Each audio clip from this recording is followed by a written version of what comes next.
Magandang hapon na naman sa inyo mga suki naming tagapakinig. Narito na naman po ang inyong lingkod, Kuya Peles. At ako pong muli ay inyong makakasama sa loob ng kalahating oras.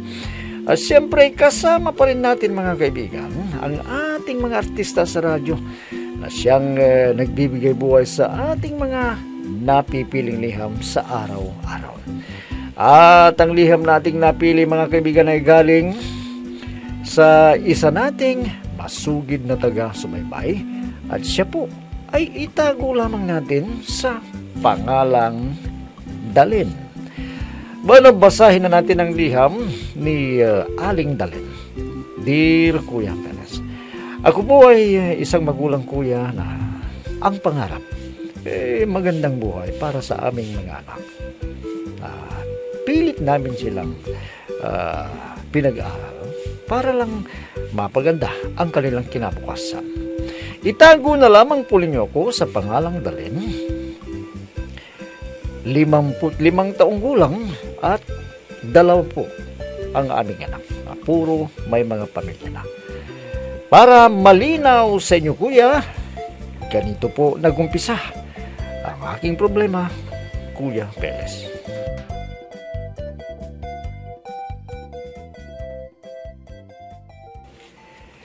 Ay, naku, Dalin, ang hirap naman ang kalagayan natin, ano? Bakit mo naman nasabi yan, Tiago? Abay, tingnan mo nga yung mga anak natin. Puro ba'y mga kaya na sa buhay, pero tayo, umaasa lang tayo sa pensyon na hindi naman kalakihan. Hayaan mo na. Hindi ka ba masaya para sa kanila? Napagtapos natin sila sa kanilang pag-aaral. Kaya maganda rin ang kanilang kapalaran sa buhay. Masaya ako para sa kanila. Kaya lang sana man lang, paminsan-minsan maambulan naman tayo. Kulang na kulang yung pensyon ko. Papaano naman kasi? Nagpapaaral na rin sila ng mga anak nila. O diba, yan ang gusto natin para may magandang kinabukasan. Oo nga, pero Dalin, parang nakalimutan na tayo ng mga anak natin. Ikaw naman, huwag ka nang magtampo sa mga anak mo. Baka busy lang sa kanilang trabaho. Ano naman yung paminsan-minsan dalawin tayo. Hayaan mo. Tatawagan ko si Emmy para dalawin niya tayo dito sa bahay natin. Hayaan mo na sila. Huwag mo silang tawagan. Dapat sila yung magkusa na dumalaw dito. Alam naman nila na matatanda na tayo . O diba, may trabaho na sila. Ano ka ba naman, Tasyo? Siyempre, ang gusto ko kasi, Dalin, kahit gaano man sila kabisi sa trabaho, may maglaan naman sila ng kahit kunting oras para sa atin. Para tayong mga itinakul na nila sa ginagawa nilang yan. Gago!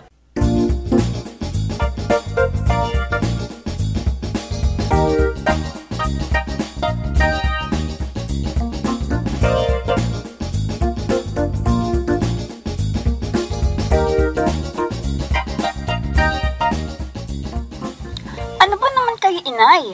Alam niyo naman na busy kami ng asawa ko sa trabaho. Ano bang sasabihin niyo sa akin, Inay, ha? Kwan sana, anak. Sabi ng tatay mo sa akin, namimiss na kayo. Dalawin niyo naman dito daw sa bahay. Inay, hindi pwede.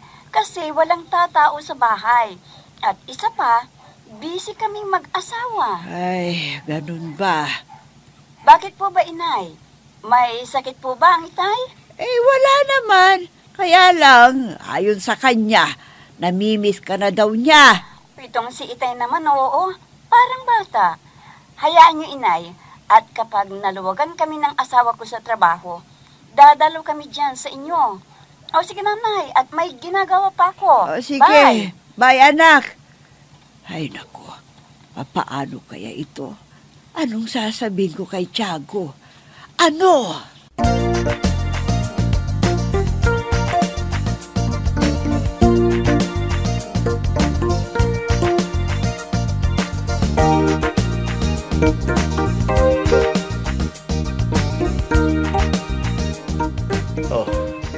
Dalay, anong sabi ng anak mo?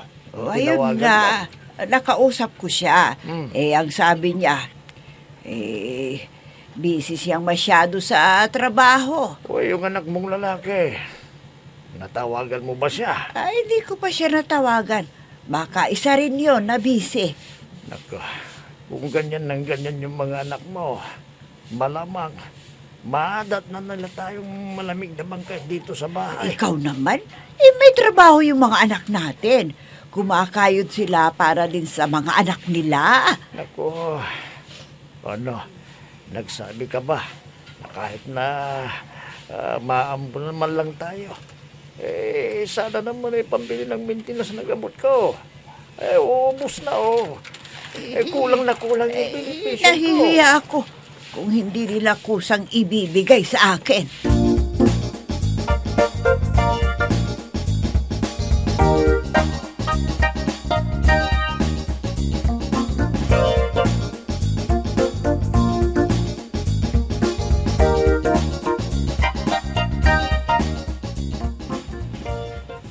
Tumawag daw si inay kay Amy kahapon.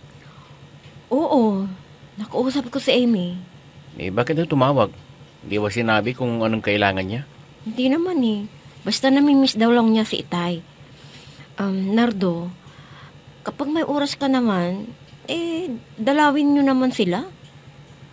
Alam mo naman na busy ako sa trabaho At isa pa, hindi naman sila nagkakasakit. Bakit ko naman sila dadalawin? Hindi ganun yun, Nardo. Mga magulang niyo sila. Dapat, paminsan-minsan dalawin niyo naman sila. Siyempre, baka gusto nila kayong makita. Alam mo, kung may kailangan sila, natawagan nila ako. Kung pera naman ang kailangan nila, may pensyon naman si Itay. Malay mo, di ba nagme-maintenance na siya? O di ba, baka kailangan niya ng pambili ng gamot. Bakit hindi mo tawagan si inay? Huwag na, tatawag ng mga yan kung may kailangan sila. Baka naman sila nahiyang magsabi ng pangangailangan nila ng pera. Nandiyan naman si Amy May trabaho naman siya. Ikaw, dapat nagbibigay ka rin sa kanila. Siguro, nahiya rin sila na magsabi sa'yo. Ay, naku, Sally. Malakas pa sila. Sige, halis na ako. Yung mga bata, asikasuhin mo sila. Huwag mo silang pababayaan. Sige, ako na ang bahala. Malis ka na.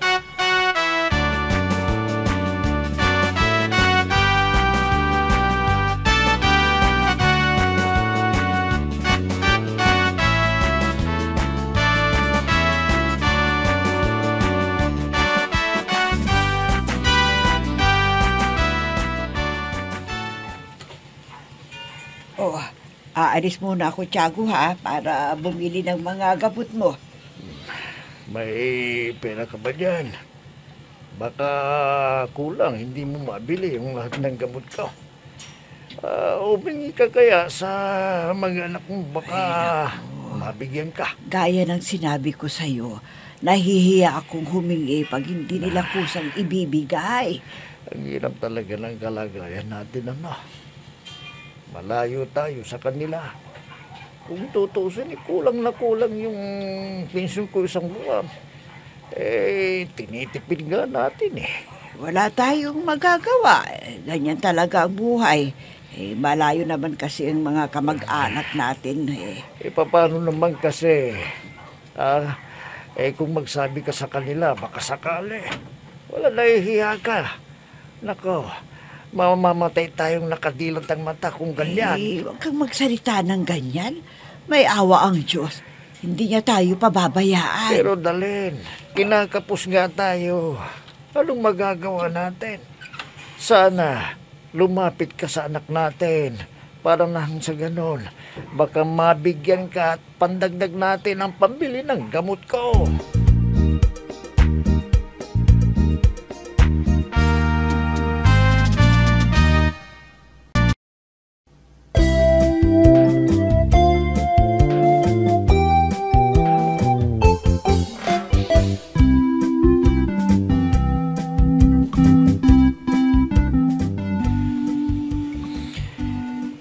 Dalawa yung anak namin, kuya, na kung tutuusin ay maluwag ang kanilang pamumuhay. Tinitiis ko naman, kuya, kahit medyo kapos kami dahil maliit lang ang pensyon ni Tiago na pambili ng maintenance ng gamot niya. Nahihiya ako, kuya, kahit laging sinasabi ni Tiago na lumapit ako sa mga anak namin. Kuya, gusto ko sanang magsabi sa aming mga anak, kaya lang minsan busy sila sa kanilang trabaho. Isang araw, kuya, ay... Kuya, may sakit daw si Itay. Dalawin naman natin siya. Ikaw muna, kasi may niraras kasi akong trabaho eh. Ikaw muna dumalaw. Hahanapin ka ni Itay pag hindi ka sumama sa akin. Sabihin mo, busy pa ako sa trabaho. Saka na pag hindi na ako busy. Para isang araw man lang, nabakasyon mo sa trabaho eh. Hindi nga pwede. Bakit bang kulit mo? Anong sasabihin ko kapag tinanong ka ni Itay? Sabihin mo may trabaho. May intindihan niya yun. Sa palagay mo ba, maniniwala yon? Bahala siya kung maniwala man siya o hindi. Wala ka bang pera dyan, kahit konti? Para naman may maiabot man lang ako kay Inay. Pangdagdag sa gastos lang nila. Sa susunod nga ako, magbibigay sa kanila.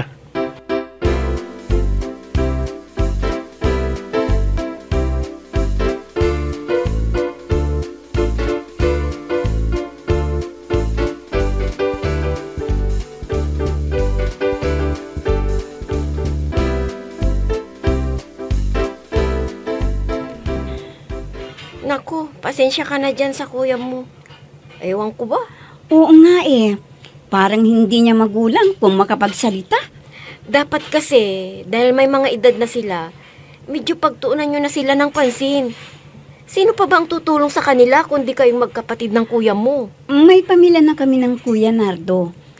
Ate Sally, paano naman ang mga anak ko at asawa ko? Ang ibig kong sabihin, dalaw-dalawin nyo na lang paminsan-minsan. At syempre, financial na kailangan nila.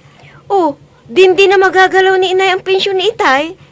Malakas pa naman sila, ate. Oh, Amy!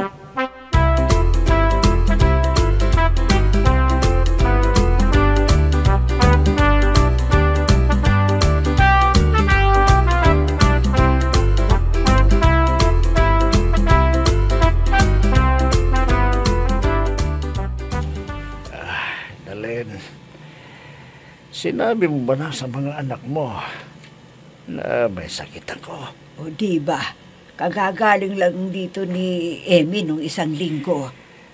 Nako. Galing nga dito, wala naman yata isang oras na dumalaw eh. Nagmamadaling umalis. Alam mo naman, may trabaho din siya. Kaya nagmamadaling umalis. Dinaan lang yung pera na binigay niya sa atin. Salamat naman kung nagbigay. Uy, si Nardo, kailan daw dadalaw dito? Yan ang hindi ko pa alam. Isa rin yun na busy sa kanyang trabaho. Nako. Dalawin mo lang sana ako. Kahit na wala siyang ibigay. Basta makita ko lang sila na dumadalaw dito sa atin, ayos na yun sa akin. Dadalawin nila kung isa na akong malamig na bangka. Ganun ba? Pwede ba? Huwag kang magsalita ng ganyan. Mahaba pa ang buhay mo. Nako, hindi natin hawak ang buhay natin. Dalhin. Malay mo, biglang-bigla, mamatay ako. Oh, nako, ngayon pa naman na may trangkaso ako. May sakit ako. Siguro, tratrangkaso ka. Kaya ganyan na wala kang panlasa. Nako, baka ito na yung sinasabi nilang may tama ako ng COVID, ha? Ano ka ba? Uso pa ba yun? Hindi na. Bihira na yung tinatamaan ng COVID ngayon. Nako. Kasi halos lahat ng tao may bakuna na. O diba, kumpleto ka naman ng bakuna. Boy, kahit na. May malay mo. Maraming namamatay dahil sa kaunting sakit lang Naku, talagang ganyan kapag may trangkaso. Naku. Nawawala ang kanyang panlasa. Naku, sana mo lang dalawin ako ng anak mong lalaki na si Nardo. Sige. Hayaan mo. Tatawagan ko siya mamaya. At sasabihin ko sa kanya na dalawin ka dito sa bahay.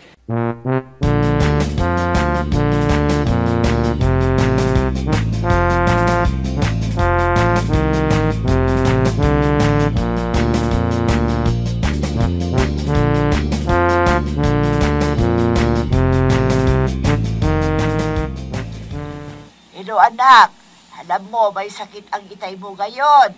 Gusto ka raw makita.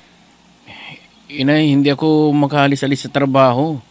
Alam niyo naman na ako ang OIC dito sa opisinang pinagtatrabahuan ko. Magpapadala lang ko ng pera para pambili ninyo ng gamot. Bakit na? Anong sakit ba ni Itay? May trangkaso nga. Wala yung panlasa daw. Kaya nga ako nang tumawag sa iyo dahil matagal ka nang gustong makita ng tatay mo. Kasi inay, mahigpit ang kumpanya ngayon. Dahil maraming ginagawa dito.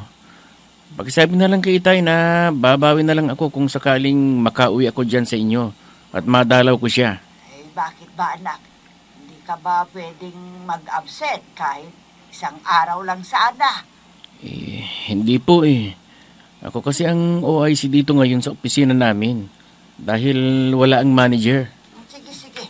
Sabihin ko na lang sa tatay mo na busy ka sa trabaho. Sige na anak. Babay na.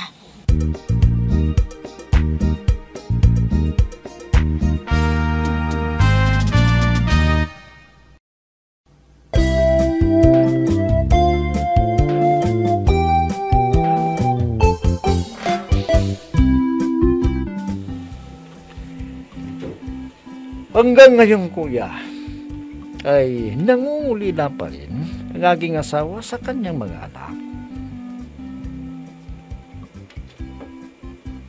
Nagkasakit ang aking asawa, kuya, na hindi man lang kami dinalaw.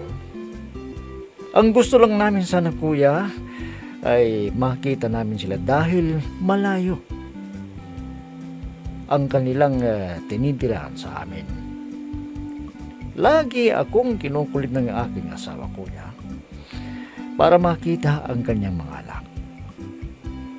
Ewan ko ba, kuya, kahit isang araw man lang ay hindi mapaglalan ng aming anak na kami ay dalawin. Sana naman, kuya, dahil matanda na kami, ay mapagtuunan din kami ng pansin. Hindi lang sa pinansyal, kuya, ang pangangailangan namin, kundi ang kanilang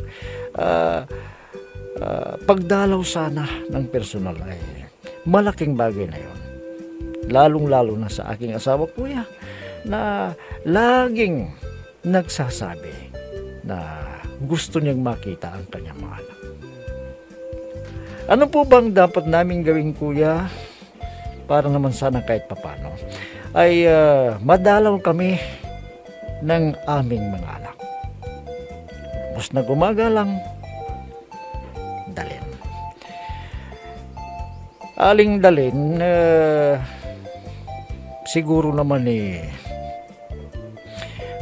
huwag naman kayong magtanim ng galit o kaya magtampo sa mga anak ninyo. Lalong-lalo yan si Mang Tiago.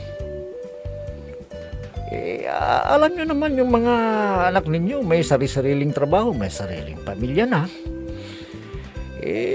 Siguro busy sila, kaya kung minsan hindi nakakadalaw sa inyo. Kung medyo malayo yung bahay ninyo, talagang mahihirapan silang dalawin kayo. Siguro yung paminsan-minsan na madalaw kayo, okay na yun. Wala, parang nagiging uwi yata yung si Mang Tiago. May magkatrangkaso lang kung ano yung sinasabi. Mahal kayo ng mga anak ninyo. Intindihin nyo naman dahil may pamilya ng mga yan. Malakas pa naman kayo Siguro namang likas na mapagmahal si Mang Tiago sa inyong mga anak. Kaya konting nararamdaman sa katawan, laging hinahanap yung mga anak. Talagang ganyan yung mga magulang minsan. Dahil dalawa lang ang inyong anak, nangungulila si Mang Tiago, lalo na kapag nagkasakit. May mga ganyan kasi na magulang, lalo na kapag hindi sanay na nalayo sa mga anak. Lalo sa mga anak ninyo. So, intindihin nyo minsan yung mga anak ninyo dahil may mga pamilya na. Hindi naman siguro kayo pababayaan kung talagang kayo nangangailangan sa pinansyal, nagpapadala naman sila, bukod sa kanilang sarili na hindi nila kayo madalaw. Ayos lang naman yung magkasakit pa minsan-minsan. Yung trangkaso, talagang pinagdadaanan natin yan. Hindi naman malugang sakit yan Sa edad na 60 o kaya mahigit sa 60, medyo malakas pa yan. Kaya huwag kayong masyadong magtampo, lalong-lalo na kay Mang Tiago. Sabihin nyo kay Mang Tiago na paminsan-minsan kayo na siguro ang dumalaw sa kanila. Para naman kahit papano maibsan yung pangungulila ninyo. Pero yan na lamang siguro masasabi ko sa iyo, Aling Dalin, at daway kahit papaano ay napayuhan ko kayo sa inyong inilapit ng problema. Bahala mga kaibigan, hanggang bukas na muli sa ganito ring oras sa timpilan, inyo pong abangan at pakinggan ang programa Peles at your service.